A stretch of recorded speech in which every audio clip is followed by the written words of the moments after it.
ஜலமுத்திரை. கன்னியாகுமரியில திருவள்ளுவர் இப்படிதான் நிப்பாரு.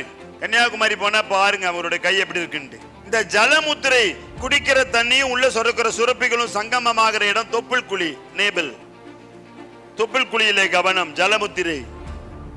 கண்களை மூடியவாறு நீர்ச்சத்து குறைபாடு நீங்கவும், ஆண்மை பெண்மை குறைபாடுகள் அகலவும், மாதவிடாய் கோளாறுகள் நீங்கவும், உதிரப்போக்கு சீராகவும், கட்டி கட்டியாய் செல்லும் உதிரம் நிற்கவும், அடிவயிற்று வலி, ஒயிட் டிஸ்சார்ஜ்.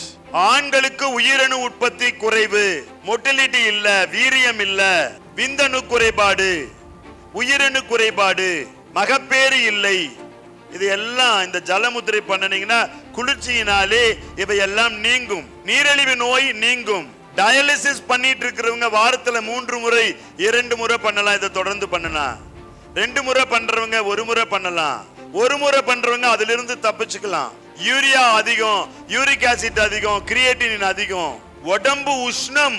இதை பண்ணனா உஷ்ணம் குறைஞ்சிரும். முடிவுதிர்தல் நின்று போயிடும்.